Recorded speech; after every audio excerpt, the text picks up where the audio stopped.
England की राजगद्दी साल 1509 से लेकर 1547 तक हेनरी के हाथों में हुआ करती थी।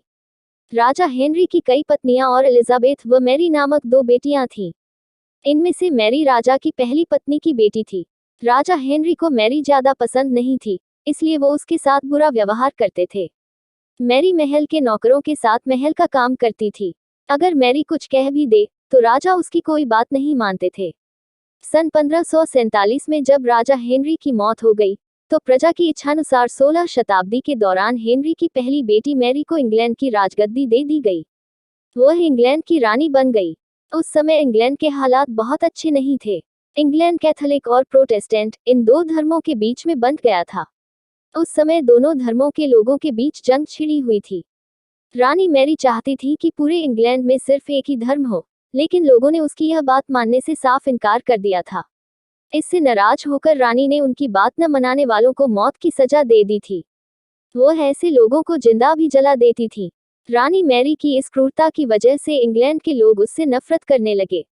ऐसा भी कहा जाने लगा कि रानी मैरी कुंवारी जवान लड़कियों के खून से नहाती थी। उसका मानना था कि उनके खून से नहाने से वह ज्यादा दिनों तक जवान रह सकती हैं। कुछ सालों बाद रानी मैरी ने शादी कर ली और कुछ समय बाद इंग्लैंड में एक खबर आई कि रानी मैरी गर्भवती हैं और जल्द ही उनके राज्य को उनका नया राजा भी मिल जाएगा। इस बात से हर सभी खुश हुए, लेकिन उस समय रानी मैरी के साथ बहुत ही अजीब घटना हुई। उनके गर्भ से किसी भी बच्चे का जन्म नहीं हुआ, बल्कि कुछ ही महीनों के बाद रानी मैरी का पेट फिर से सामान्य हो गया। वहां के ओझा लोगों ने अपनी तंत्र विद्या से बताया कि रानी मैरी के गर्भ में कोई बच्चा नहीं बल्कि एक भूत आकर निवास करता है। कुछ समय बाद फिर रानी मैरी के गर्भ में वही भूत आकार रहने लगा और वह फिर से गर्भवती हो गई।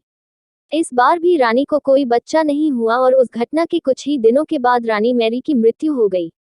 इसके बाद मैरी की छोटी बहन एलिजाबेथ को इंग्लैंड की राजगद्दी पर बैठाया गया और एलिजाबेथ इंग्लैंड की नई रानी बन गई। रानी मैरी की क्रूरता की वजह से इंग्लैंड को लोग उसे एक निर्दयी औरत मानते थे।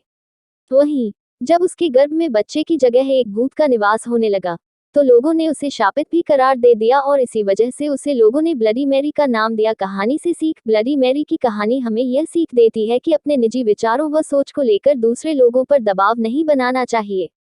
शांति और करुणा से लोगों का ख्याल रखना ही मनुष्य का धर्म है।